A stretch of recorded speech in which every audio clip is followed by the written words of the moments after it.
pagi di kampung Karangjati selalu datang dengan suara yang sama. Ayam berkokok bersahut-sahutan, derit gerobak sayur yang didorong pelan melewati gang sempit, dan azan subuh dari musola kecil di ujung jalan. Rumah Pak Harun berdiri tak jauh dari musola itu. Temboknya belum diplester seluruhnya, catnya mengelupas di beberapa bagian. Di teras, sebuah rak sepatu kayu terlihat miring. Salah satu kakinya diganjal batu bata. Pak Harun sudah bangun sejak azan pertama berkumandang.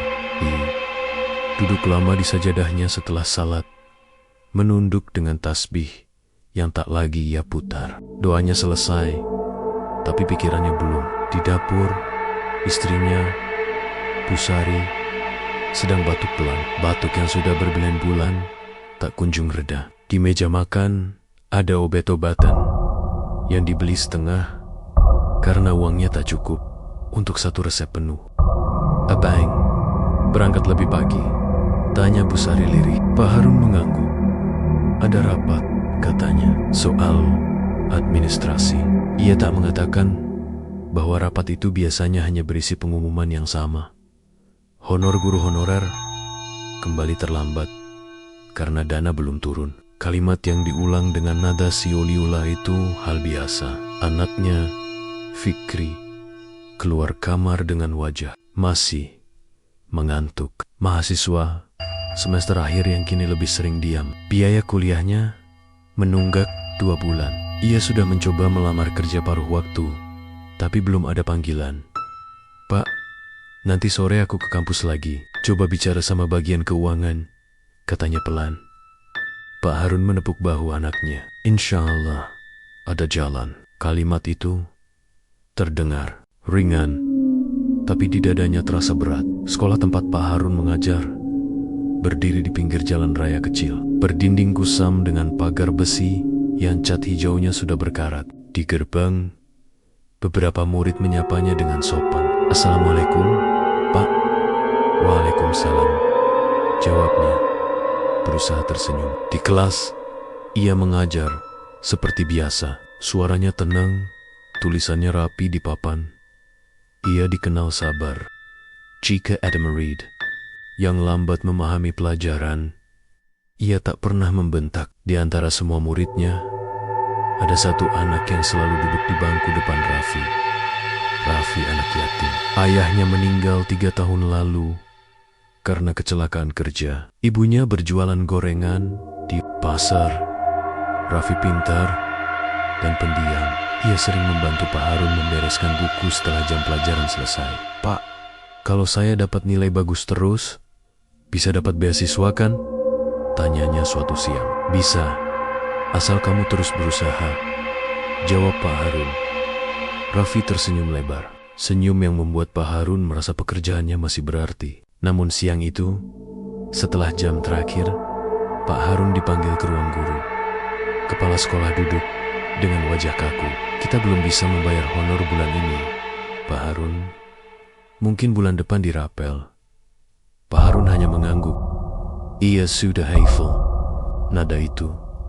Ia keluar ruangan dengan langkah pelan. Di lorong, suara murid-murid yang tertawa terasa jauh. Sore hari di kampung Karangjati biasanya ramai oleh ibu-ibu yang duduk di teras sambil mengupas bawang atau menyuapi anak. Di pos ronda, bapak-bapak membicarakan harga pupuk dan kabar tetangga yang baru beli motor. Ketika Pak Harun melewati mereka, obrolan sempat terhenti sejenak. "Pak Guru," sapa salah satu dengan senyum tipis. Ia membalas sopan, namun ia tak bisa mengabaikan bisik-bisik kecil setelah ia lewat. "Kasihan juga ya, sudah lama ngajar tapi masih begitu-begitu saja," katanya. Istrinya sakit.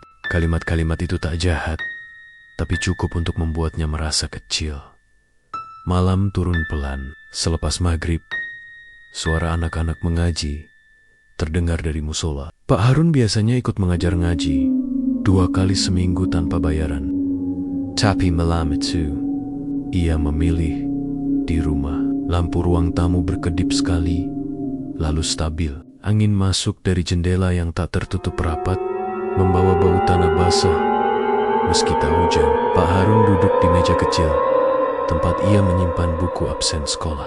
Entah kenapa, ia membawanya pulang. Ia membuka halaman kelas Raffi nama-nama tersialis, rapi dengan tinta biru. Tangannya berhenti di satu nama, Raffi Pratama. Ia teringat pertanyaan siang tadi, tentang beasiswa, tentang masa depan, tentang harapan yang begitu polos. Dari dapur terdengar batuk Busari lagi. Kali ini lebih keras.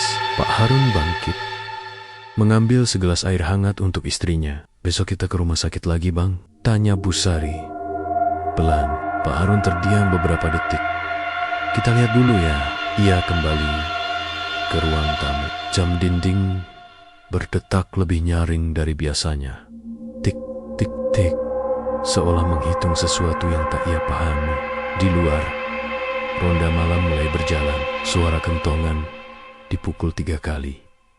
Tanda aman. Namun di sela-selanya, Pak Harun merasa mendengar suara lain.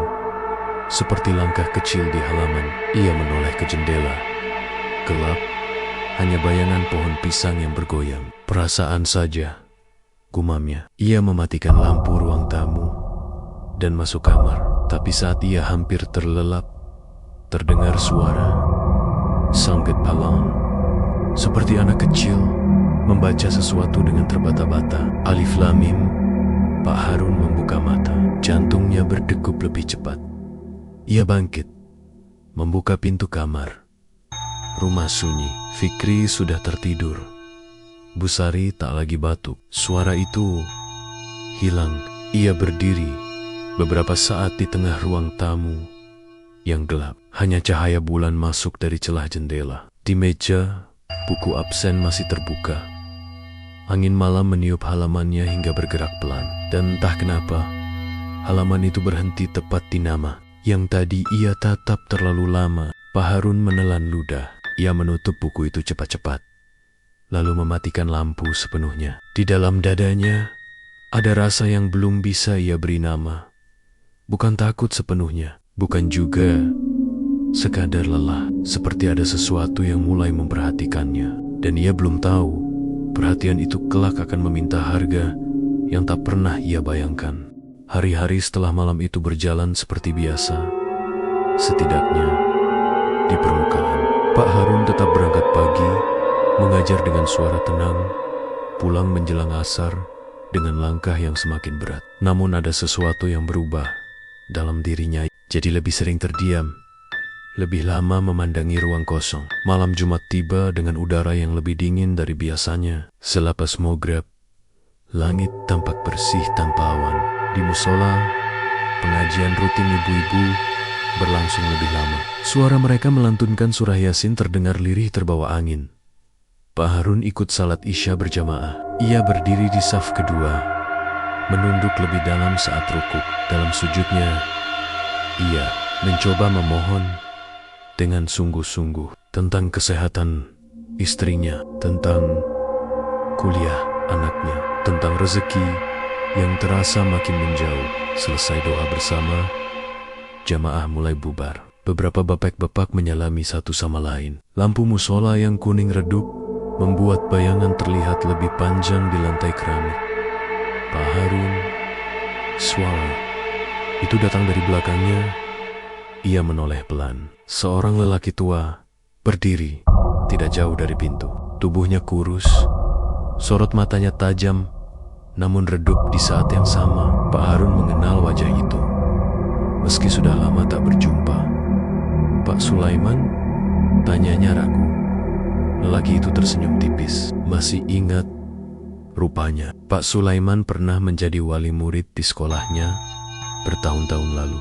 Anak lelaki itu sudah lulus dan merantau. Sejak itu, Pak Sulaiman jarang terlihat di kampung. Ada yang bilang ia sering bepergian keluar kota. Ada juga yang bilang ia lebih banyak menyendiri. "Apa kabar, Pak?" tanya Pak Harun sopan. "Bejatila, hidup ini kadang naik, kadang turun," jawabnya pelan. "Seperti panen, kalau musimnya tepat, melimpah. Kalau tidak, ya harus cari cara. Mereka berjalan keluar musola bersama. Angin malam menyentuh pelan wajah mereka. Dari kejauhan, terdengar suara motor melintas di jalan raya. Pak Sulaiman berhenti di bawah pohon mangga, dekat gerbang. Lampu jalan di sana mati sejak 2 minggu lalu, membuat sudut itu lebih gelap dibanding bagian lain. Saya dengar istri sampean sakit, katanya tiba-tiba. Pak Harun terdiam sejenak. Iya Pak, masih berobat jalan. Dan honor belum cair juga. Pak Harun menoleh cepat. Bapak tahu dari mana? Pak Sulaiman tersenyum tipis lagi. Di kampung kecil seperti ini, kabar tidak pernah benar-benar diam. Kalimat itu membuat Pak Harun merasa seolah sedang dibaca seperti buku terbuka. Maksud Bapak? Tanyanya. Hati-hati. Pak Sulaiman menatap lurus ke depan, bukan ke wajahnya. Sampean orang baik, terlalu baik malah. Tapi hidup tidak selalu membalas kebaikan dengan cepat. Pak Harun tak menjawab. Ada jalan lain. Lanjut Pak Sulaiman pelan. Ikhtiar yang sering orang takut sebut namanya. Angin bertiup sedikit lebih kencang. Daun mangga bergesekan, mengeluarkan suara kering seperti bisikan. Saya tidak mengerti, kata Pak Harun. Pesugihan, ucap Pak Sulaiman tenang, hampir seperti menyebut nama makanan biasa. Jantung Pak Harun berdegup lebih keras. Ia refleks membaca istighfar dalam hati. Saya tidak mencari yang begitu. Pak, jawabnya cepat. Pak Sulaiman tidak tersinggung. Tidak semua pesugihan seperti yang orang bayangkan. Tidak selalu darah, tidak selalu kuburan. Pak Harun hendak melangkah pergi, tapi suara lelaki tua itu kembali menahannya. Hanya perlu satu yang terikat batin, satu yang dekat, yang doanya sering menyebut nama sampean. Pak Harun merasa udara mendadak lebih berat. Ia menatap wajah Pak Sulaiman, mencoba mencari tanda bercanda, tapi yang ia lihat hanya keseriusan. Yang sunyi, itu bukan jalan yang benar, katanya pelan, lebih seperti meyakinkan diri sendiri. Benar atau tidak, kata Pak Sulaiman, tergantung siapa yang lapar. Kata lapar itu menggantung di antara mereka. Bukan sekadar lapar perut, tapi lapar akan kepastian. Lapar akan harga diri. Lapar akan rasa cukup. Sampean hanya perlu datang malam Jumat Kliwon nanti.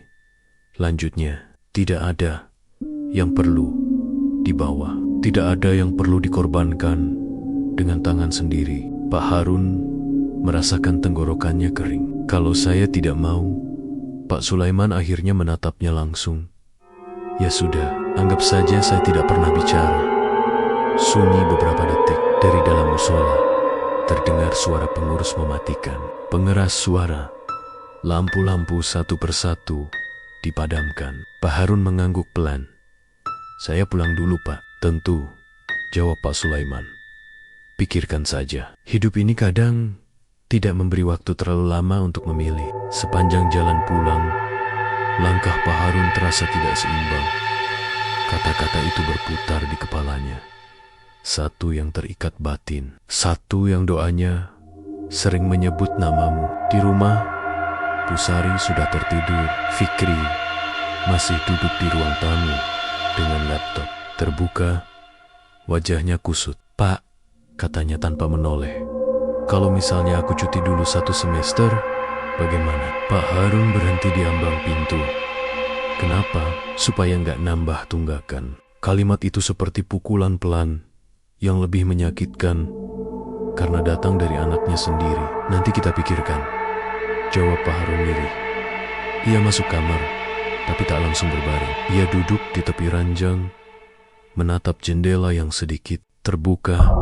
Angin malam masuk membawa bau dedaunan. Tiba-tiba terdengar suara lirih dari luar kamar, seperti seseorang memanggil dengan sangat pelan.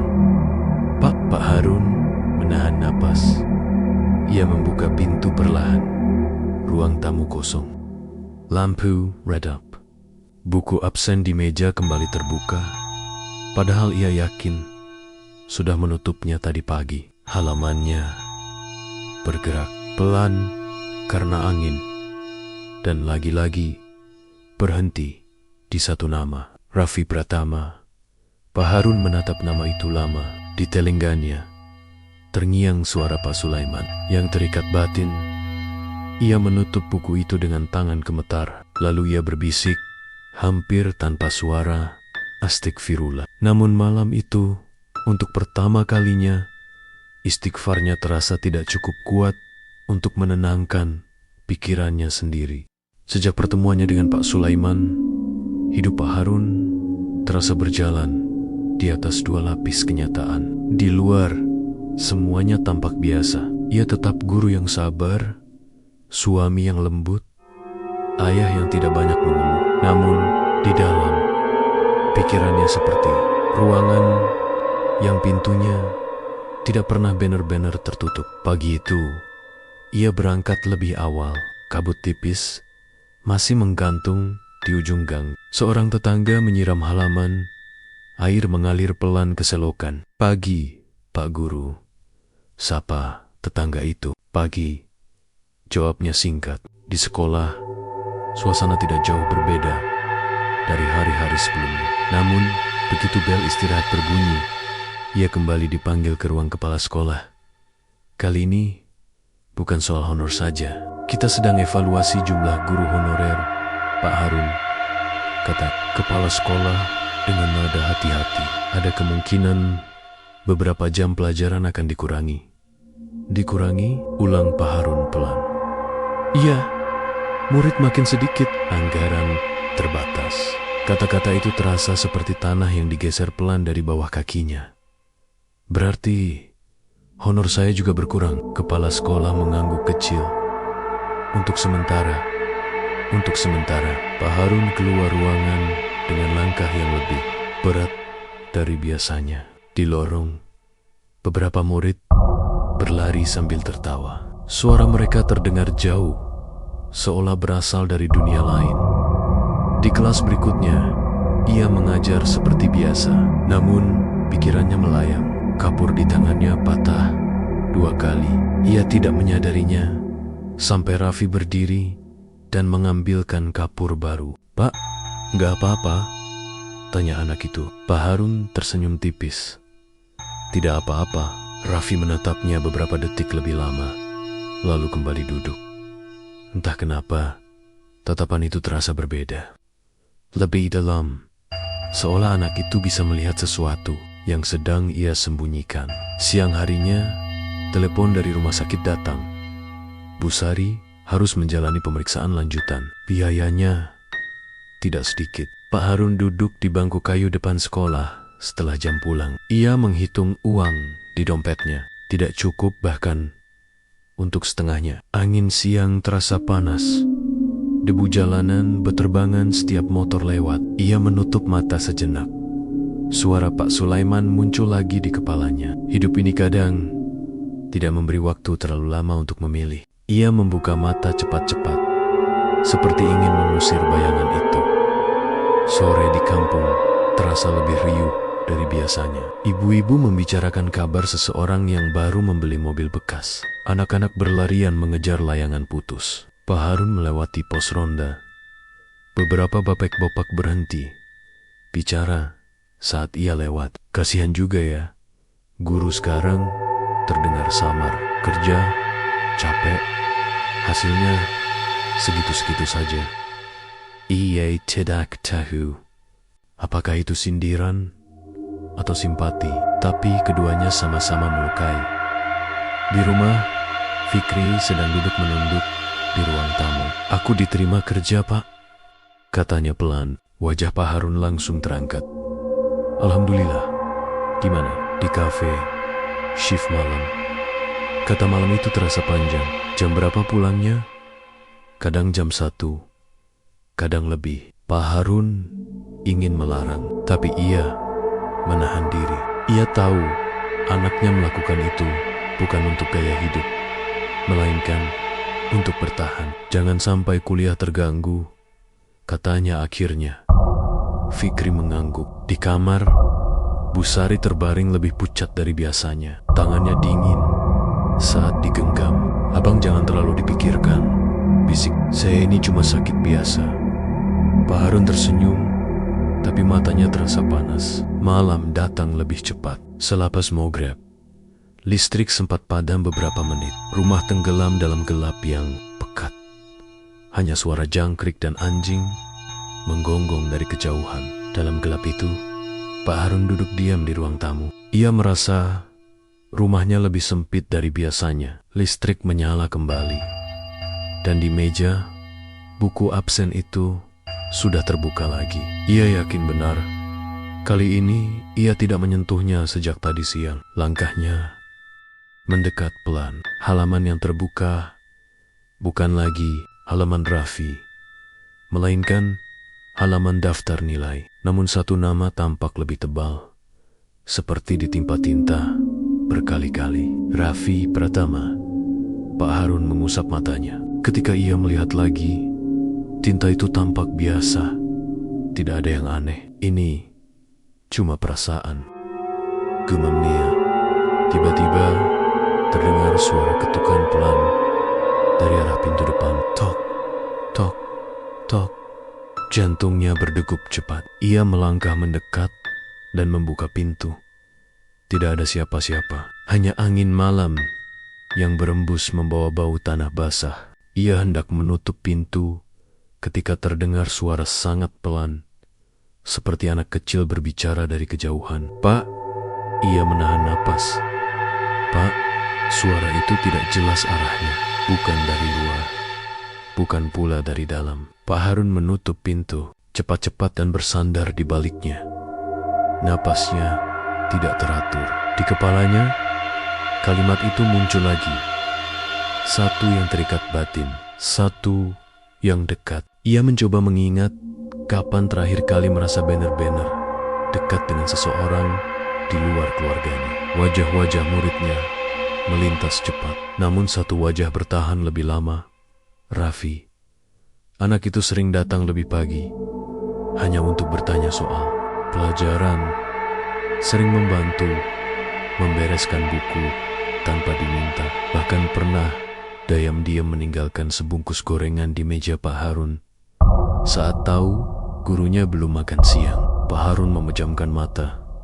Tidak, bisiknya pelan. Ia masuk kamar dan mengambil wudhu. Air yang menyentuh wajahnya terasa dingin. Ia berdiri untuk salat malam, mencoba menenangkan diri. Namun bahkan dalam sujudnya, bayangan buku absen yang terbuka sendiri terus muncul. Setelah selesai, ia duduk lama di sajadah. Rumah kembali sunyi. Fikri belum pulang dari kerja. Bu Sari tertidur. Jam dinding berdetak. Tik, tik, tik, tik. Di sela-sela detak itu, ia merasa seperti ada napas lain di ruangan. Bukan keras, hanya kukap. Untuk membuat bulu kuduknya berdiri, ia membuka mata perlahan. Di sudut ruang tamu, dekat meja belajar Fikri, ia seperti melihat bayangan kecil berdiri. Tidak jelas bentuknya, hanya lebih gelap dari gelap di sekitarnya. Pak Harun berkedip. Bayangan itu hilang. Ia berdiri cepat dan menyalakan semua lampu. Ruang tamu kembali terlihat biasa. Meja, kursi, rak buku, buku absen yang kini tertutup. Namun di dalam dirinya, sesuatu sudah retak. Bukan iman yang langsung runtuh, bukan juga niat yang tiba-tiba berubah, melainkan harga diri yang perlahan terkikis oleh rasa gagal. Ia mulai bertanya pada dirinya sendiri, dengan suara yang sangat pelan dan hampir tak terdengar, jika semua usaha sudah dilakukan, apakah salah mencari jalan lain? Pertanyaan itu tidak ia jawab malam itu, tapi untuk pertama kalinya, ia tidak langsung menolak. Sejak pertanyaan itu muncul di kepalanya, hari-hari Pak Harun berjalan seperti orang yang sedang menunggu sesuatu. Ia tidak pernah mengatakan iya, tapi ia juga tidak lagi mengatakan tidak. Malam Jumat Kliwon datang pelan, seperti biasa. Tidak ada tanda khusus di langit. Tidak ada suara petir atau angin ribut. Hanya suasana kampung yang terasa lebih sepi dari biasanya. Selesai maghrib, pengajian di musola selesai lebih cepat. Banyak warga memilih langsung pulang, entah karena udara terasa lebih dingin Atau karena kebetulan saja Pak Harun duduk lama di ruang tamu. Pusari sudah tertidur setelah minum obat. Fikri berangkat kerja sejak sore. Jam dinding menunjukkan pukul 9:30 malam. Di atas meja, buku absen sekolah tergeletak tertutup. Namun kehadirannya terasa seperti benda yang hidup. Sejak beberapa hari terakhir, buku itu selalu ada di pikirannya. Tok, suara ketukan terdengar pelan dari pintu depan. Pak Harun menegakkan badan. Ia tahu siapa yang datang, bahkan sebelum membuka pintu. Pak Sulaiman berdiri di luar, mengenakan baju koko putih dan sarung gelap. Wajahnya tenang seperti biasa. "Sudah siap?" tanyanya pelan. Pak Harun menelan ludah. Beberapa detik, ia hanya berdiri tanpa menjawab. Lalu, tanpa benar-benar sadar kapan keputusan itu dibuat, ia mengangguk kecil. "Saya cuma ingin ikhtiar," katanya lirih. Lebih seperti pembenaran. Pak Sulaiman tersenyum tipis. Semua orang yang datang juga bilang begitu. Mereka berjalan menyusuri gang. Lampu-lampu rumah sudah banyak yang padam. Di pos ronda tidak ada yang berjaga malam itu. Kentongan tergantung diam. Angin membawa bau sawah dari kejauhan. Suara jangkrik terdengar lebih keras dari biasanya. Mereka tidak menuju kuburan atau hutan seperti yang sering diceritakan orang. Mereka berhenti di sebuah rumah kosong di ujung kampung. Rumah itu sudah lama tidak ditempati. Catnya mengelupas. Jendelanya tertutup papan. Pak Harun pernah mendengar kabar bahwa pemiliknya pindah keluar kota setelah bangkrut. Pintu rumah itu terbuka sedikit, seolah sudah menunggu. "Masuklah," kata Pak Sulaiman. Di dalam, ruangan itu kosong. Hanya ada tikar lusuh di tengah lantai. Bau tanah lembab dan kayu tua bercampur jadi satu. Tidak ada lilin, tidak ada sesajen mencolok. Hanya suasana yang terasa berat. "Duduk," ujar Pak Sulaiman. Pak Harun duduk bersila di atas tikar. Jantungnya berdetak cepat. Tangannya dingin. Pak Sulaiman duduk di hadapannya. "Tidak ada yang perlu sampean lakukan selain mengikuti apa yang saya bilang," katanya tenang. "Dan ingat, apapun yang terdengar nanti, jangan menoleh, jangan menjawab." Pak Harun mengangguk, meski tenggorokannya terasa kering. Pak Sulaiman mulai melafalkan sesuatu dengan suara rendah. Bukan ayat yang dikenali Pak Harun, bukan pula bahasa yang jelas. Angin tiba-tiba terasa masuk dari segala arah. Padahal semua jendela tertutup papan. Lantai kayu berderit pelan. Pak Harun mencoba memejamkan mata. Ia membaca istighfar dalam hati. Namun suara di hadapannya terus mengalun, semakin dalam, semakin berat. Beberapa menit berlalu, atau mungkin lebih lama. Waktu terasa aneh di ruangan itu. Lalu terdengar suara lain, lembut, seperti anak kecil membaca sesuatu dengan terbata-bata. Alif Lam Mim. Napas Pak Harun tercekat. Suara itu sangat dikenalnya. Itu suara Raffi, Pak. Panggilan itu terdengar pelan dari belakangnya. Pak Harun merasakan bulu kuduknya berdiri. Seluruh tubuhnya ingin menoleh, ingin memastikan, tapi pesan Pak Sulaiman terngiang jelas. "Jangan menoleh, Pak. Saya takut." Suara itu terdengar semakin dekat, seolah berdiri tepat di belakang punggungnya. Tangan Pak Harun gemetar di atas lutut. Ia memejamkan mata lebih erat. "Ini hanya perasaan. Ini hanya ujian." "Pak, kenapa gelap sekali?" Air mata mulai mengalir tanpa ia sadari. Ia tidak tahu apakah yang ia dengar benar-benar suara Raffi atau hanya bayangan dari pikirannya sendiri. Tiba-tiba, suara Pak Sulaiman berhenti, sunyi. Begitu sunyi sampai Pak Harun bisa mendengar detak jantungnya sendiri. Lalu Pak Sulaiman berkata pelan, "Sudah." Angin berhenti seketika. Ruangan kembali terasa biasa, meski tetap dingin. Pak Harun membuka mata perlahan. "Sudah selesai?" tanyanya dengan suara serak. Pak Sulaiman mengangguk. "Sampean sudah menyerahkan yang terikat." Pak Harun menatapnya bingung. Saya tidak menyerahkan apa-apa, tidak dengan tangan, jawab lelaki tua itu tenang. Tapi dengan niat, kata itu menusuk lebih dalam dari yang ia kira. Tidak ada darah, tidak ada yang mati sekarang. Lanjut Pak Sulaiman, semua berjalan seperti biasa. Rezeki akan datang pelan-pelan, tapi ingat, jangan pernah mencoba membatalkan. Membatalkan apa? Bisik Pak Harun. Pak Sulaiman tidak langsung menjawab. Ia berdiri dan melangkah menuju pintu yang sudah disepakati. Walau tanpa suara, mereka keluar dari rumah kosong itu. Udara malam terasa lebih ringan, tapi juga lebih dingin. Di langit, bulan setengah tertutup awan tipis. Dalam perjalanan pulang, Pak Harun tidak berbicara. Pikirannya kosong dan penuh sekaligus. Di depan rumahnya, Pak Sulaiman berhenti. Mulai besok, sampean akan melihat perubahan, katanya. Jangan kaget. Pak Harun hanya mengangguk. Ketika ia masuk ke dalam rumah, suasana terasa sama seperti saat ia tinggalkan. Busari masih tertidur. Rumah sunyi. Namun ada satu hal yang berbeda. Di meja ruang tamu, buku absen itu kembali terbuka. Collie, ini bukan hanya satu nama yang terlihat. Di halaman kosong paling belakang, ada satu kalimat tertulis, samar, seperti goresan kapur tipis. Terima kasih Pak, tulisan itu tidak ada tadi sore.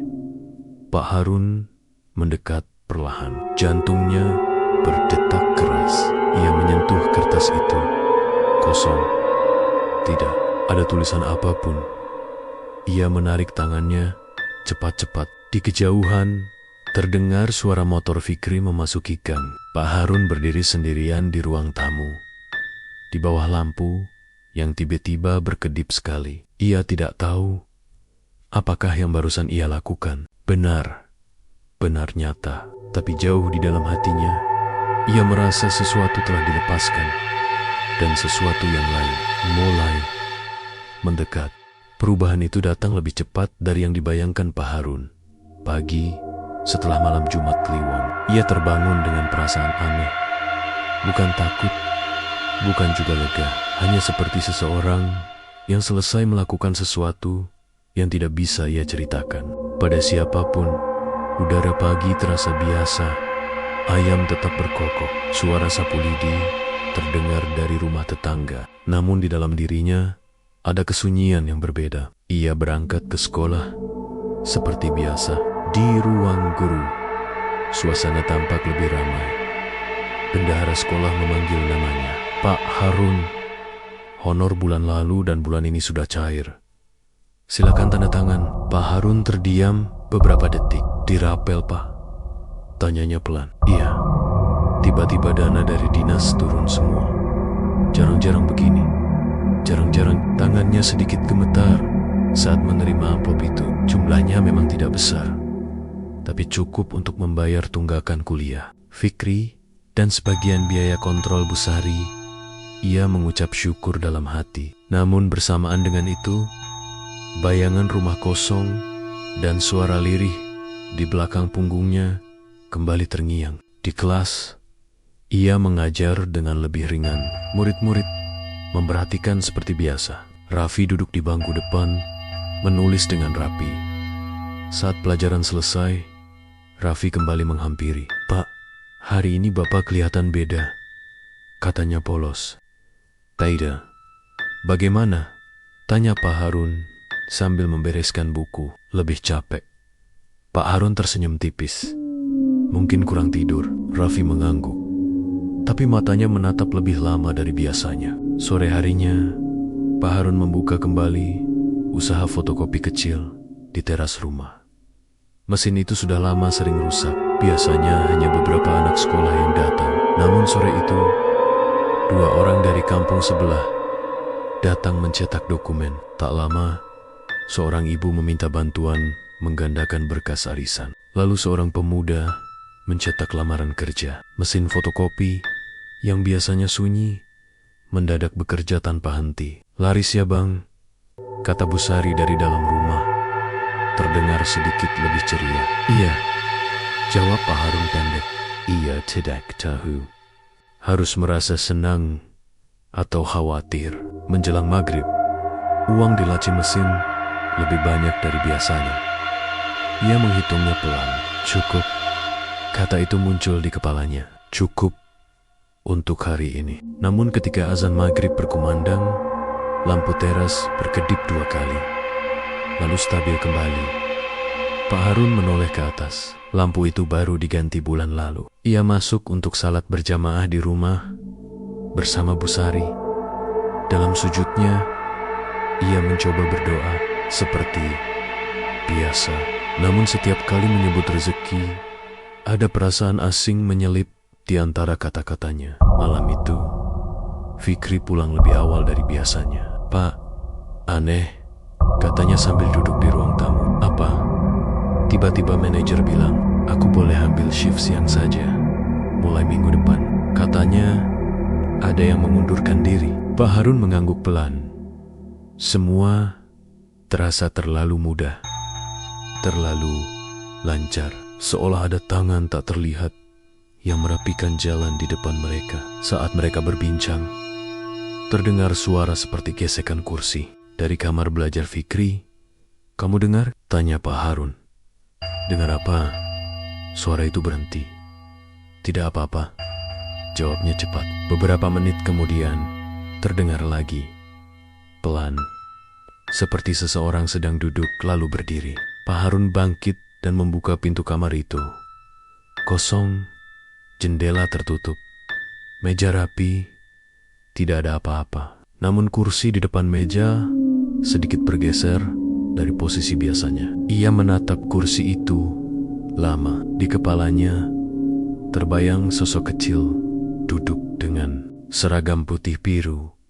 Ia menutup pintu perlahan. Hari-hari berikutnya semakin aneh. Usaha fotokopinya semakin ramai.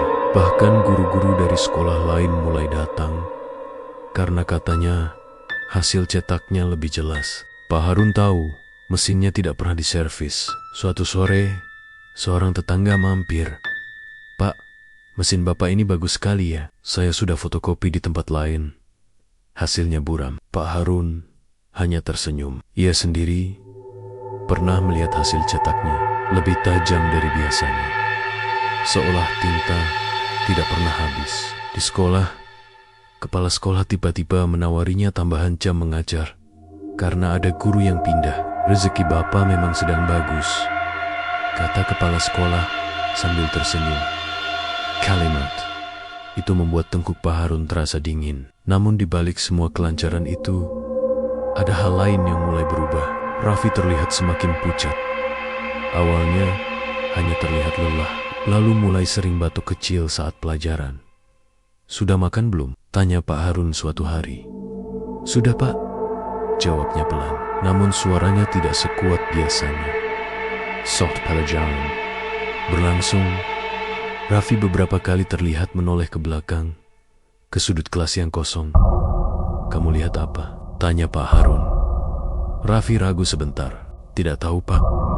Seperti ada yang berdiri. Pak Harun merasakan sesuatu mencengkeram dadanya. Jangan melamun, katanya lebih keras dari yang ia maksudkan.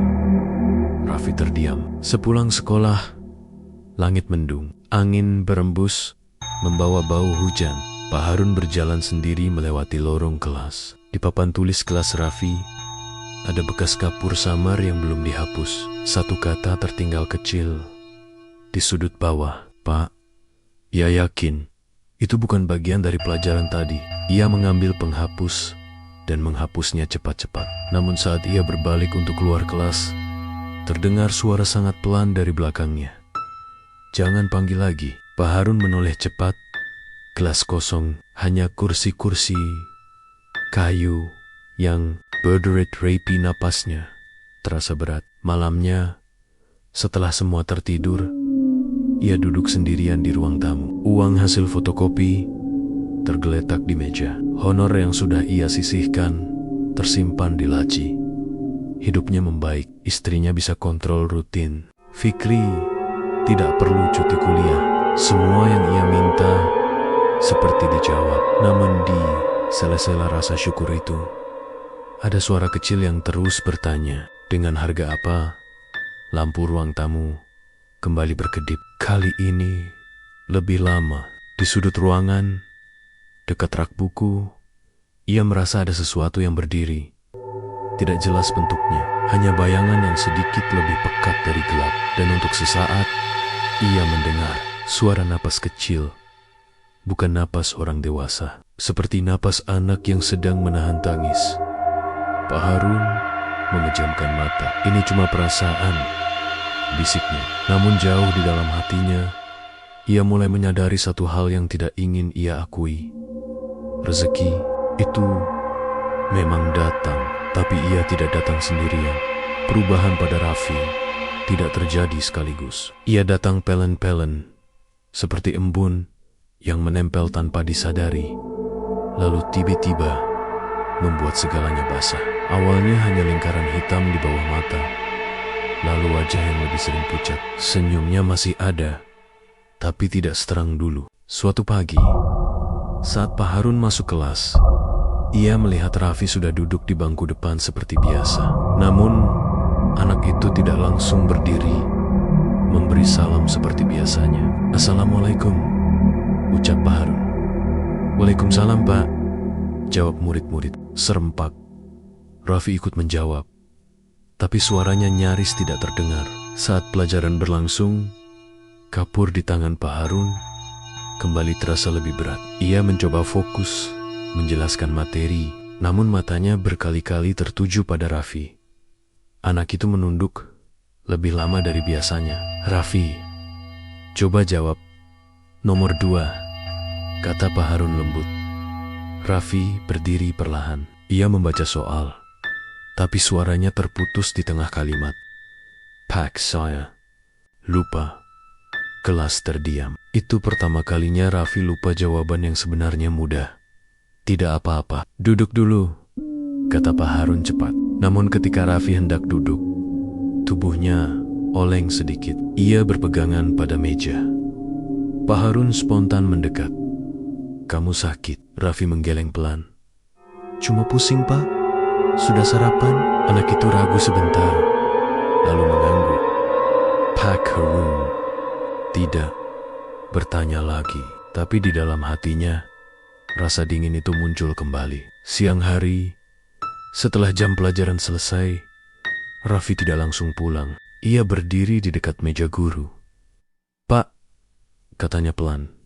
"Iya, kalau malam, Bapak pernah dengar orang manggil-manggil nggak?" Pertanyaan itu membuat tangan Pak Harun yang sedang merapikan buku berhenti.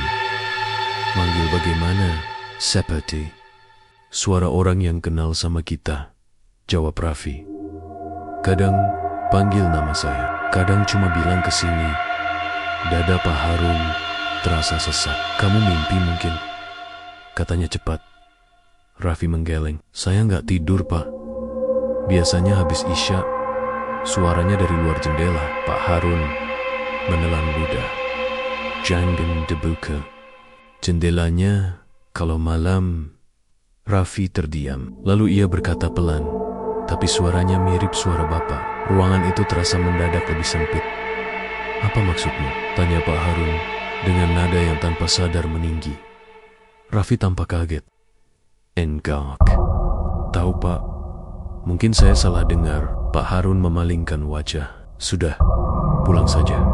Istirahat." Raffi mengangguk dan melangkah keluar kelas. Pak Harun berdiri sendiri di ruangan itu. Suara kipas angin tua berputar pelan di atas kepala. Di papan tulis, masih ada sisa tulisan yang belum terhapus sempurna. Tiba-tiba ia merasa seperti sedang diawasi.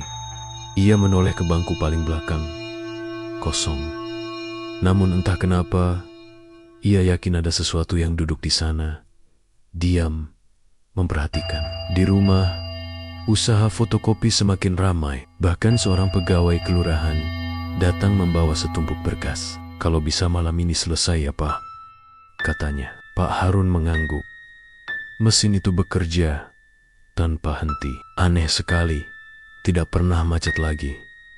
Bu Sari terlihat sedikit lebih segar. Obatnya tidak lagi terputus. Fikri mulai jarang pulang larut karena sudah pindah ke shift siang. Semua yang ia khawatirkan beberapa minggu lalu kini seperti terselesaikan satu persatu. Namun setiap kali ia merasa ingin bersyukur sepenuhnya, wajah Raffi muncul di pikirannya. Malam itu, selepas maghrib, terdengar suara ketukan pelan di pintu rumahnya.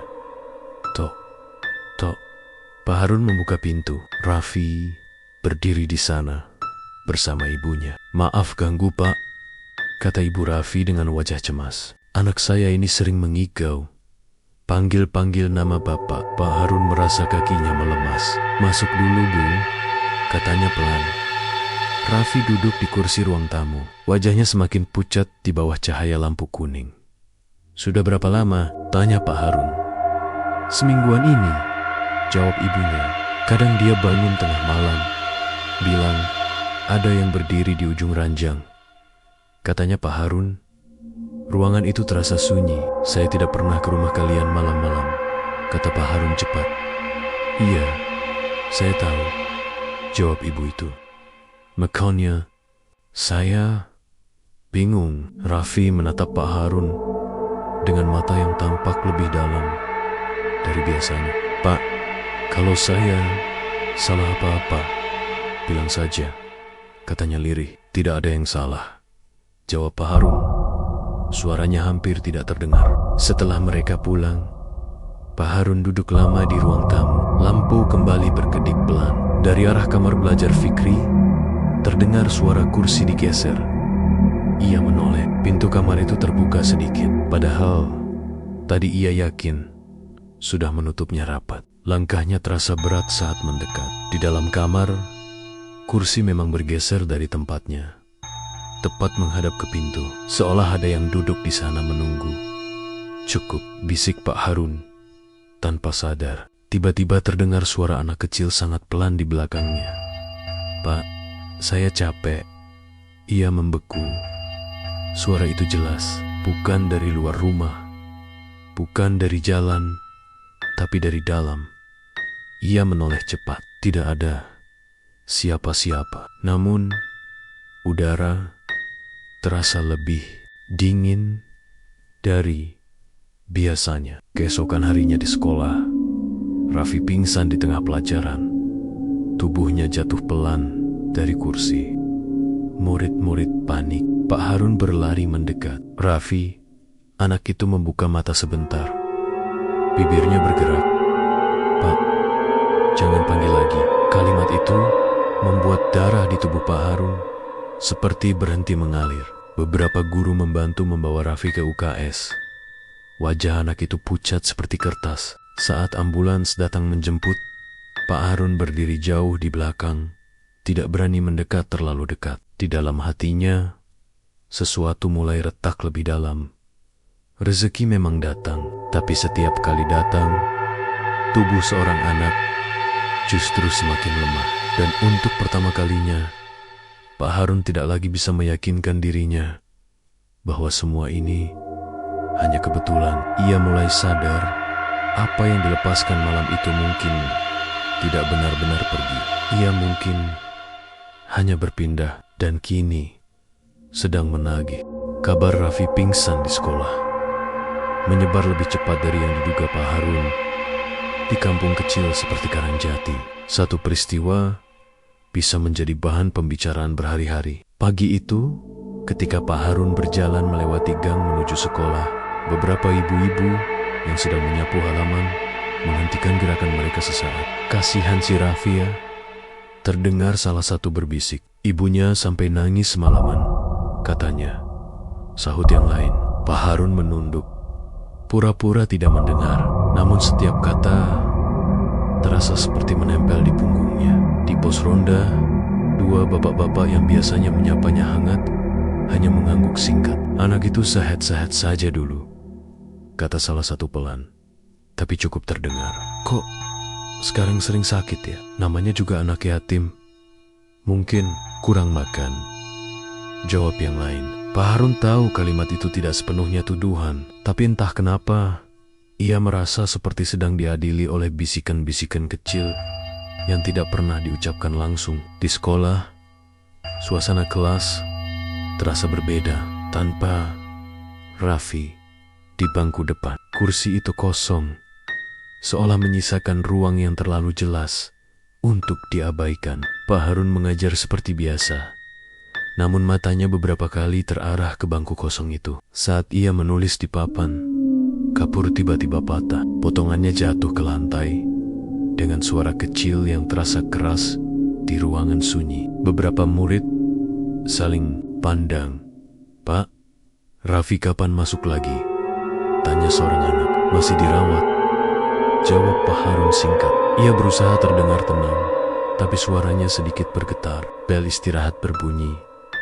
Murid-murid keluar kelas. Pak Harun tetap berdiri di depan papan tulis.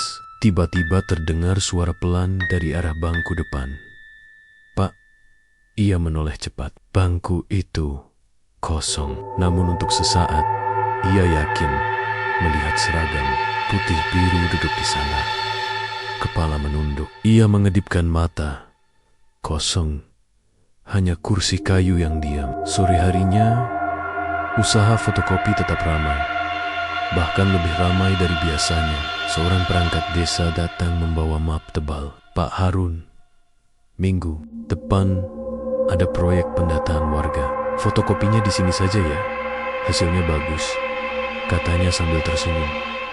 Pak Harun mengangguk. Uang kembali memenuhi laci kecil di bawah meja mesin. Bunyi mesin fotokopi terdengar seperti napas yang terlalu teratur. "Bu, sorry sampel." Tersenyum melihat ramainya pembeli. "Alhamdulillah ya bang. Mungkin ini jawaban doa," katanya lembut. Pak Harun tidak langsung menjawab. Ia ingin percaya itu jawaban doa. Tapi setiap kali mencoba meyakinkan diri, wajah Raffi muncul di sela-sela pikirannya. Menjelang maghrib, suasana mendadak sepi. Pembeli terakhir pergi. Langit mulai gelap. Lampu teras menyala otomatis. Namun beberapa detik kemudian, lampu itu berkedip. Sekali, dua kali, lalu mati. Pak Harun berdiri memandang lampu itu. Mesin fotokopi masih menyala, tapi lampu teras padam. Ia melangkah keluar untuk memeriksa. Angin sore terasa lebih dingin. Dari kejauhan, terdengar suara anak-anak mengaji di musola. Saat ia berdiri di depan teras, ia merasa seperti ada yang berdiri tepat di belakangnya. "Pak." Suara itu sangat pelan. Ia membeku. "Pak, saya capek." Kalimat itu terdengar seperti hembusan napas di telinganya. Ia berbalik cepat. Tidak ada siapa-siapa, hanya halaman rumah yang kosong dan jalan gang yang mulai gelap. Namun di tanah dekat pagar, ia melihat sesuatu yang membuat dadanya sesak. Bekas jejak kaki kecil, basah, padahal tidak ada hujan. Jejak itu mengarah ke pintu rumahnya. Malam itu, setelah salat Isya, beberapa bapak-bapak berkumpul di pos ronda. Pak Harun biasanya ikut duduk sebentar, tapi kali ini ia hanya berdiri di pinggir. "Anak sekarang banyak yang kena penyakit aneh," kata seorang bapak. "Iya, kata orang tua dulu, kalau sering dipanggil-panggil malam hari, jangan dijawab," sahut yang lain. Pak Harun merasakan tengkuknya dingin. "Dipanggil siapa?" tanya seseorang. "Ya, siapa saja yang suaranya kita kenal. Itu bahasanya, bukan orangnya." Tawa kecil terdengar, tapi tawa yang dipaksakan. Pak Harun pamit lebih cepat dari biasanya. Di rumah, Bu Sari sudah tertidur. Fikri masih mengerjakan tugas kuliah di meja belajar. "Pak, Raffi gimana?" tanya Fikri. Tiba-tiba, Pak Harun terdiam. "Masih dirawat." Fikri mengangguk pelan. "Kesihannya, dia sering cerita ke aku kalau bapak itu guru favoritnya." Kalimat itu seperti jarum kecil yang menancap pelan di dada Pak Harun. Ia masuk kamar tanpa menjawab. Di ruang tamu, buku absen sekolah kembali terbuka. Kali ini bukan di halaman Raffi, melainkan di halaman kosong paling belakang. Dan di sana, dengan goresan tipis seperti bekas kuku, tertulis satu kata, "Datang." Pak Harun menatapnya lama, tangannya gemetar saat mencoba menyentuh tulisan itu. Begitu jarinya menyentuh kertas, tulisan itu memudar, hilang, seolah tidak pernah ada. Tiba-tiba terdengar suara langkah kecil berlari melintasi ruang tamu. Dari pintu depan ke arah dapur. Pak Harun menoleh cepat. "Siapa?" Suaranya pecah. Tidak ada jawaban. Namun dari arah dapur terdengar suara air menetes. Padahal keran tertutup. Tetesan itu teratur. Tik, tik, tik. Mirip detak jam. Ia bergelon pelan ke dapur. Lantai terasa lebih dingin di telapak kakinya. Di dekat meja makan, ia melihat kursi kecil, kursi yang biasa dipakai keponakannya saat berkunjung bergeser sedikit, menghadap ke arahnya. Dan untuk sesaat, ia melihat bayangan seorang anak duduk di sana. Kepala tertunduk, seragam putih biru. Air menetes dari rambutnya. Pak Harun memejamkan mata keras-keras. Saat ia membukanya kembali, kursi itu kosong. Namun, satu hal kini semakin jelas baginya. Ini bukan lagi sekadar perasaan, bukan lagi kebetulan. Bisik-bisik kampung, mungkin hanya suara manusia, tapi yang berbisik di rumahnya setiap malam, bukan. Dan ia mulai sadar, apa yang dilepaskannya malam itu tidak pergi jauh. Ia tetap di sekitar, mengikuti, menunggu. Dan setiap kali rezekinya bertambah, bayangan itu terasa semakin dekat.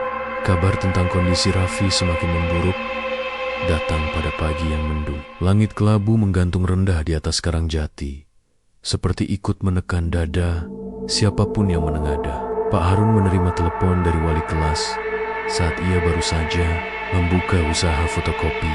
"Pak, Raffi masuk lagi ke rumah sakit semalam," katanya sempat sesak napas. Suara di seberang terdengar cemas. Pak Harun terdiam beberapa detik. "Sekarang bagaimana?" "Masih dirawat. Ibunya minta didoakan." "Ya, tentu," jawabnya pelan. Setelah telepon ditutup, mesin fotokopi di depannya tiba-tiba berhenti sendiri. Lampu indikatornya berkedip-kedip, padahal listrik normal. Ia mematikan lalu menyalakannya kembali. Mesin itu berjalan lagi seperti biasa. Terlalu biasa. Seolah tidak pernah bermasalah. Seperti hidupnya akhir-akhir ini. Siang itu, ia memutuskan menjenguk Raffi sepulang sekolah. Rumah sakit kabupaten tidak terlalu besar. Bau obat dan cairan pembersih bercampur di udara. Di lorong ruang rawat anak, suara tangis pelan terdengar dari beberapa kamar. Raffi terbaring di ranjang dekat jendela. Tubuhnya terlihat lebih kecil dari biasanya. Selang infus terpasang di tangannya. Ibunya duduk di samping ranjang dengan wajah lelah. "Terima kasih sudah datang, Pak," katanya lirih. Pak Harun mengangguk dan mendekat. Raffi membuka mata perlahan saat mendengar langkahnya. "Pak," suaranya sangat lemah. "Iya, Nak, istirahat saja," kata Pak Harun, berusaha terdengar tenang. Raffi menatapnya lama. Ada sesuatu dalam tatapan itu. Bukan marah, bukan takut. Lebih seperti kebingungan yang dalam.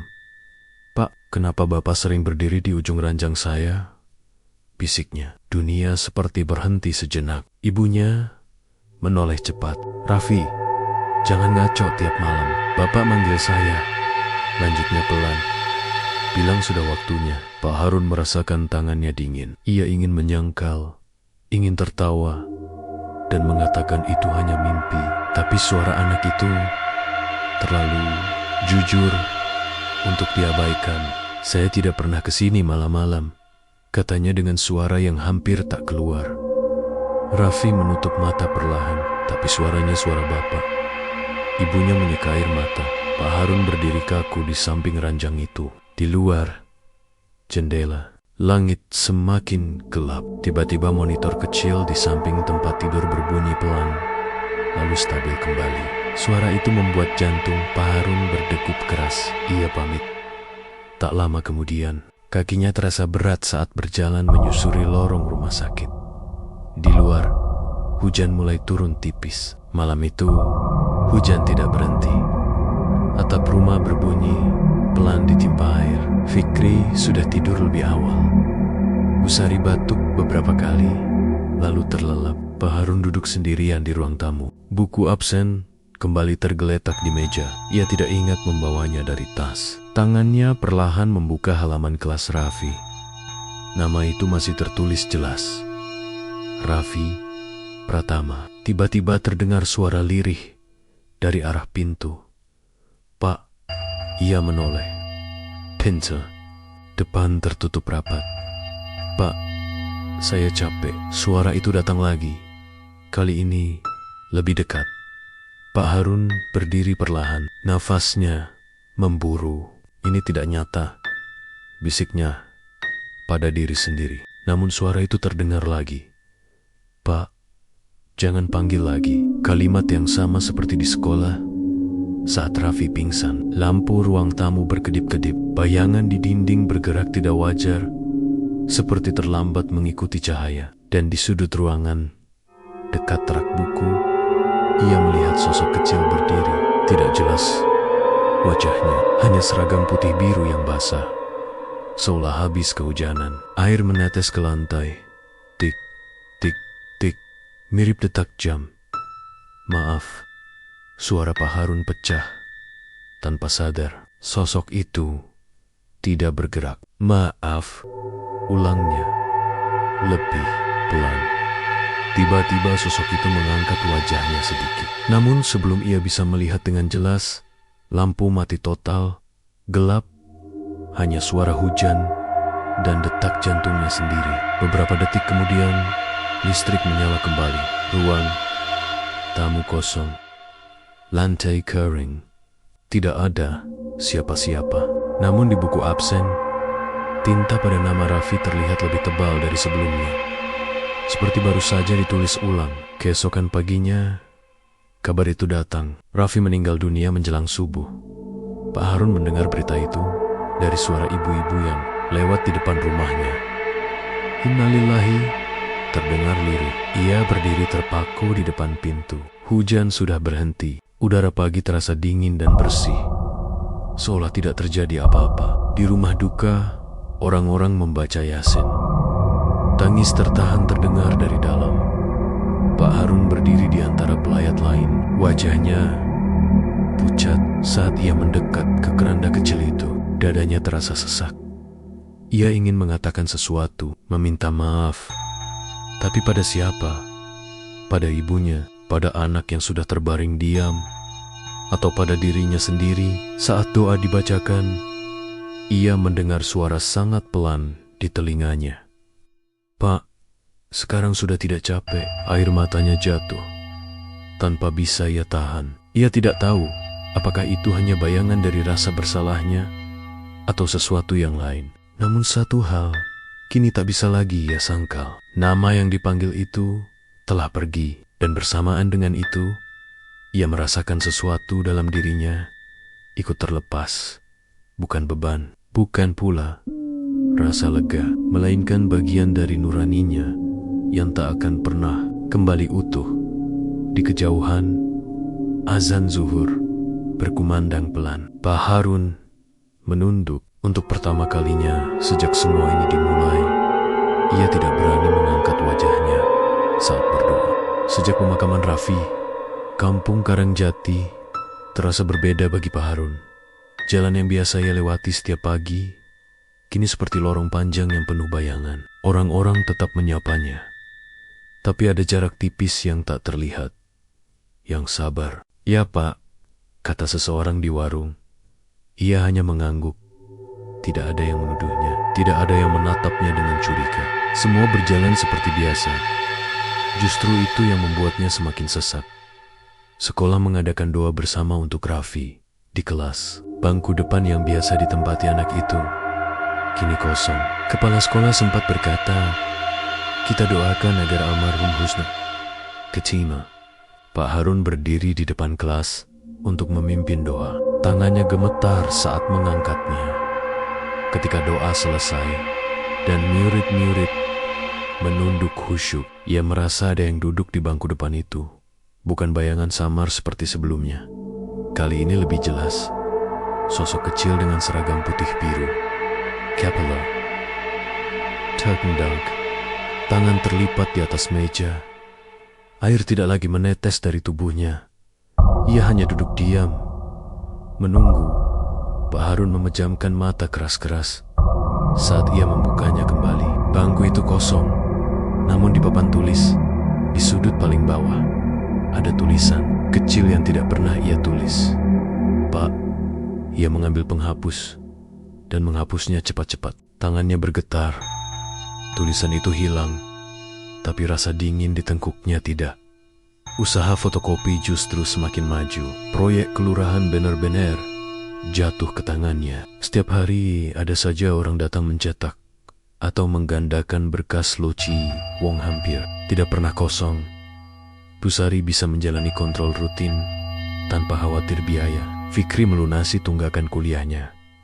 Semua masalah yang dulu menghimpit kini seperti menguap satu persatu. Namun setiap malam, ketika rumah sudah sunyi, suara itu kembali. Tidak lagi memanggil dengan takut. Tidak lagi memohon. Hanya satu kalimat yang berulang pelan. Pak, sudah selesai. Suara itu tidak terdengar marah. Tidak juga menuduh. Justru itulah yang membuatnya semakin hancur. Suatu malam, setelah semua tertidur, Pak Harun duduk sendirian di ruang tamu. Buku absen sekolah terbuka di depannya. Ia tidak ingat kapan membukanya. Halaman kelas Raffi terbentang. Tangannya mencoba menarik garis pada nama itu. Menghapusnya seperti biasa dilakukan sekolah pada data. Siswa yang sudah tidak ada, ia menarik garis dengan pulpen. Namun tinta itu tidak menempel. Ia mencoba lagi. Garis tipis muncul, lalu memudar. Nama itu tetap jelas. Raffi Pratama. Ia menekan lebih keras sampai ujung pulpen hampir merobek kertas. Garis hitam muncul tebal. Beberapa detik kemudian, garis itu memudar perlahan. Seolah ditelan kertas, nama itu kembali utuh. Napas Pak Harun tersengal. Cukup, bisiknya lirih. Lampu ruang tamu berkedip. Angin masuk dari jendela yang tertutup rapat. Halaman buku bergerak sendiri, membuka lembar terakhir. Di sana, dengan tulisan yang rapi seperti tulisan anak sekolah, tertulis amanah. Air mata Pak Harun jatuh tanpa suara. Ia teringat malam di rumah kosong, teringat suara di belakang punggungnya, teringat kalimat Pak Sulaiman tentang yang terikat batin. Ia tidak pernah menyebut nama Raffi saat ritual itu. Tapi di dalam hatinya, ia tahu siapa yang paling dekat, siapa yang paling percaya, siapa yang paling sering menyebut namanya dalam doa. Bukan karena ingin menyerahkan, tapi karena pikirannya yang retak oleh putus asa. Dan itu cukup keesokan harinya. Ia mencari Pak Sulaiman. Rumah lelaki tua itu kosong, pintu terkunci. Tetangga mengatakan sudah beberapa hari tidak melihatnya. Pergi entah kemana, kata seorang bapak. Pak Harun berdiri lama di depan rumah itu. Tidak ada rumah kosong di ujung kampung seperti yang ia datangi. Malam itu, yang ada hanya lahan kosong dengan ilalang tinggi. Ia merasa lututnya lemas. Apakah malam itu benar terjadi? Ataukah semuanya hanya ilusi yang diciptakan oleh keputusasaan? Namun, buku absen di rumahnya tetap ada. Nama itu tetap tidak bisa dihapus, dan rezeki itu tetap mengalir. Malam terakhir, sebelum ia mengambil keputusan, suara itu terdengar lagi. Pak, ia tidak lagi terkejut. Ia duduk di ruang tamu yang gelap, tanpa menyalakan lampu. Saya salah, bisiknya. Sunyi beberapa detik. Lalu suara itu menjawab sangat pelan. Pak, saya percaya. Kalimat itu menghantam lebih keras daripada teriakan. Bukan tuduhan yang ia terima, melainkan kepercayaan. dan ia telah mengkhianatinya. Pak Harun menutup wajah dengan kedua tangan. Ia sadar sekarang, pesugihan bukan tentang ritual atau makhluk yang datang membawa uang. Pesugihan adalah ketika manusia rela meretakkan nuraninya sendiri demi jalan pintas. Ia tidak pernah melihat sosok itu lagi. Setelah malam itu, tidak ada bayangan, tidak ada suara langkah kecil. Rumah kembali sunyi. Namun, kesunyian itu tidak membawa ketenangan. Beberapa minggu kemudian, Pak Harun menutup usaha fotokopinya lebih awal dari biasanya. Ia mulai mengajar les gratis untuk anak-anak yatim di kampungnya.